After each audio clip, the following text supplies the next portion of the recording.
Problema tayo. Kay! Nawala yung sasakyan. Paglabas ko sa parking, wala na dun yung sasakyan eh. Yo, what's up mga pale? Magandang araw. Ay, hindi magandang araw natin ngayon mga pale.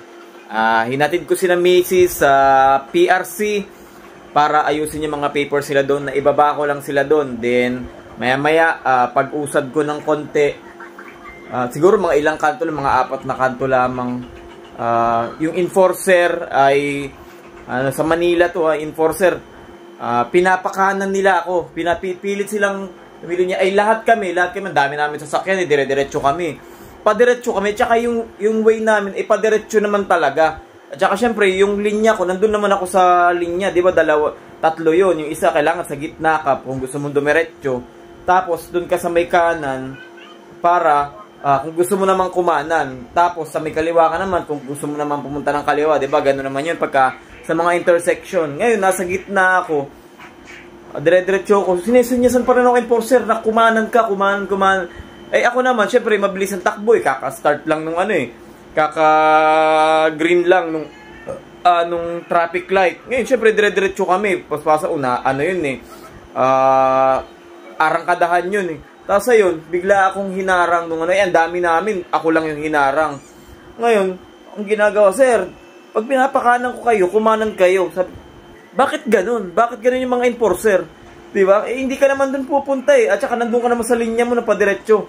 Asa yun? Wala. Wala tayo nagawa. Nakiusap na lang tayo. Pero, syempre, yung pakiusap natin,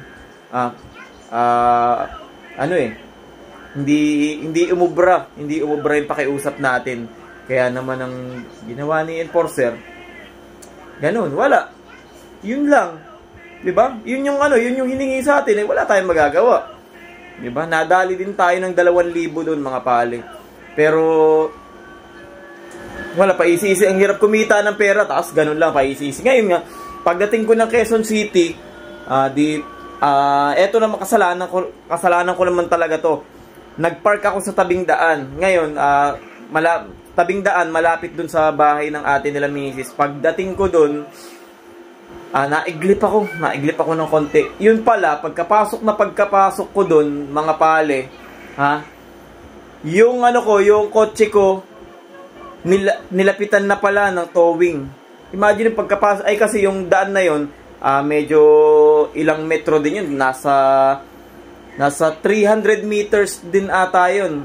Ay hindi, mga 250 meters, papasok dun sa iskinita, dun sa bahay ng ng ate ni Mrs. Ngayon, syempre, hindi natin makikita yung sasakyan doon sa labas. Eh, naiglip ako. Ngayon, nung uuwi na kami, paglabas namin, wala na yung kotse. Wala na yung kotse doon sa labas. O, diba? Ang layo pa ng uuwi. Uuwi pa kami ng Binangonan.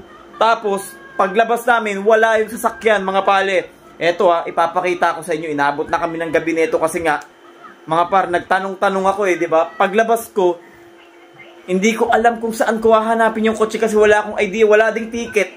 Wala ding ticket na iniwan. Basta paglabas ko doon sa daan, wala na yung sasakyan ko. Wala ding kasamang ticket. Yun. Siyempre, kaya inabot kami ng gabi. Nagtatanong-tanong kami kung paano ba, kung hindi ko alam kung nakarnap ba. Diba? Bigla na lang nawala yung wala akong idea eh. Kasi wala nga ticket, diba? Kadalasan daw doon sa iba pagka nagtotowing, diba, mayroong mga ticket yun. Eh, wala din ako nakitang ticket. Oh. Diba? Kaya, syempre, kakabahan ka talaga kung nakarnap ba yung motor, yung kotse mo. Diba? Nakarnap ba o na-towing ba? Yun yung natin Kaya ito yung mga ganap-ganap natin, pare. Ipapakita ko sa inyo. Panoorin nyo, ito. At dahil sa pagtatanong-tanong natin, mga pale, napakadaming bahay ng pinagtanungan natin para lang malaman kung sino ba yung nakakita dun sa sasakyan natin kasi zero idea talaga tayo kung anong nangyari. Basta na lang nawala yung sasakyan dun sa parking. Kaya naman, buti na lang may concerned citizen na lumapit sa atin na ang tagal daw ng mga MMDA dun sa tabi ng sasakyan natin. Naghihintay na may dumating na driver pero wala. Mga 1 oras kalahati daw yung mga MMDA sa tabi ng sasakyan. Wala daw dumadating na driver. Kasi noong mga time na yun, tulog na tulog tayo mga pare dahil pagod tayo sa biyahe at napakaaga natin gumising. Kaya naman na yun, walang nagawa na itowing na nila yung sasakyan at dinala na kung saan nila dapat dalhin. First time ko nga lang palang ma-experience to mga pale, na paglabas ko ng daan, wala na yung sasakyan natin, na wala kang ka-idea man lang kung ano bang nangyari sa sasakyan mo, na kung nakarnap ba o ewan, yung pala na towing. Pero mas okay na rin kahit nagbayad tayo ng malaki mga pale, at least kahit papano, diba?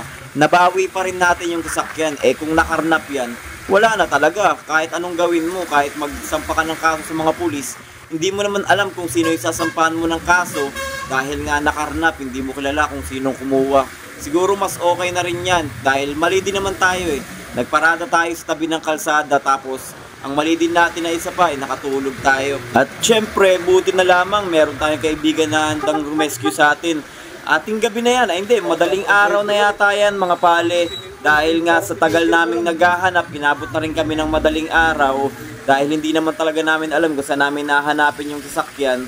Ayun, nung nalaman namin na doon pala dinala sa Tumana, Marikina, ayun, pinuntahan agad namin. Napakalayo mga pale. Sa sobrang haba ng biyahe natin mga pale, almost 25 km ang biniyahe natin. Sobrang tagal at napaka-traffic din. Ayan nandito na tayo sa bagsakan talaga ng mga natutowing ng sasakyan ng MMDA. Dito sa Tumana, Marikina. Ayan kita nyo naman, sobrang liblib pala dito. First time ko kasing makapunta dito mga pale. Kaya medyo nakakatakot yung daan, lalong-lalo na at sobrang dilim pa. At dito na nga, inaasikaso na tayo nila Manong Guard. Kino-confirm nila kung nandito ba talaga yung sasakyan natin, kasi baka mamaya nagpunta tayo dito, wala naman pala yung sasakyan natin. Tingnan nyo mga pale, ang gaganda pa ng mga sasakyan na natowing dyan. Wigo na yan pakakinis pa niyan mga pale.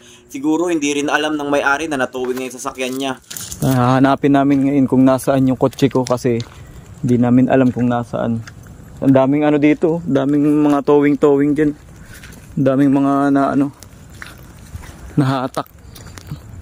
Hanapin daw muna namin yung sasakyan ko. Ay, makikita dito sa sobrang dami. Grabe Eto kasi na to mumurahin na lang kasi yan. Eto, Civic Civic. Ayan ayan pa Toyota Ganda Grabing tambakan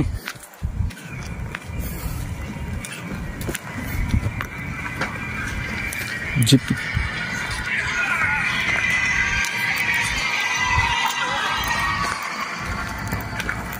Saan kaya sa akin dyan?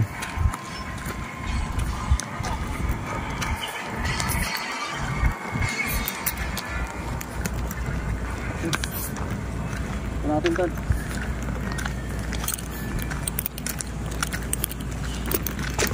Ay. Ayun. Boss, kunin lang namin papel. Kunin lang po yung papel, madam. Tutubusin po.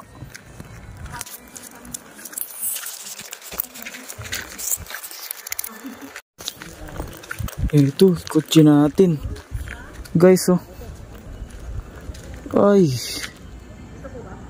Ayan, Grabe. Sana walang gas-gas.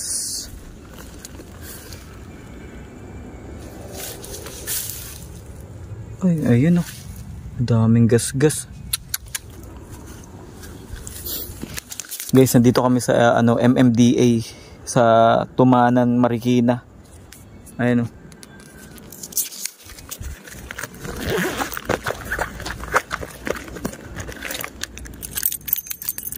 kunin ko lang yung papel.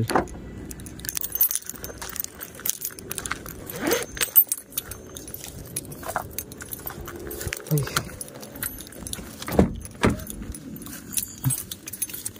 Grabe. Ano kaya nila nadala yung dito ng ORC. Baka hinatak yan tol.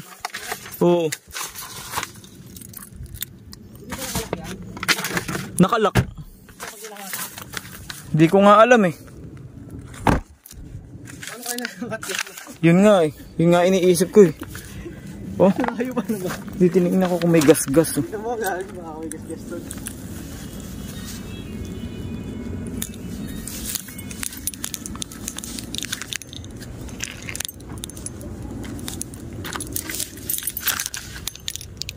Eto banda sa unahan, no? Oo. Eto guhit. Scratch. Ayun, no? Ayun mga ano. Ayun, no? Ayun. Tsaka to, tingnan mo. Siguro yung pag ano kanina. Ayun. Saan na pinalampian dito? Hindi ko nga alam eh.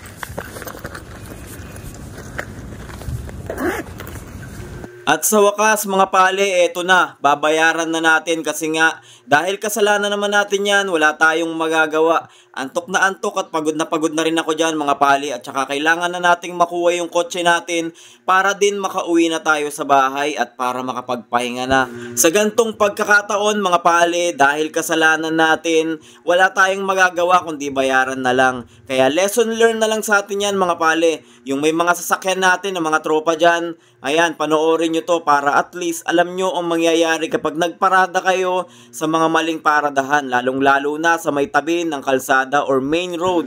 Mas buenas-buenas pa nga kayo kung ganyan lang ang mangyari sa inyo. Eh paano kung makarnap pa yung sasakyan nyo, 'di ba? Mas mahirap yun. Wala na kayong laban, hindi nyo pa mahanap kung nasaan yung sasakyan nyo. Eto na mga pale, pauwi na tayo ng Quezon City. Thank you Lord pa rin kasi kahit papano may pambayad naman tayo para makuha yung sasakyan natin. At syempre alam naman natin kung saan na natin makukuha yung sasakyan natin. Thank you Lord pa rin kasi hindi nakarnap yung sasakyan natin. Okay na to. Kaya lesson learned na rin sa atin mga pale na wag kayong magpaparada ng sasakyan nyo na hindi makikita ng dalawang mata nyo. Kasi iba na ang panahon ngayon mga pale, wag kayong magtitiwala. Lalong-lalo na sa mga lugar na hindi naman talaga kayo taga doon, 'di ba? Kaya naman payo ko sa mga kaibigan natin, mag-ingat kayo at ingatan nyo ang sasakyan nyo mga pale.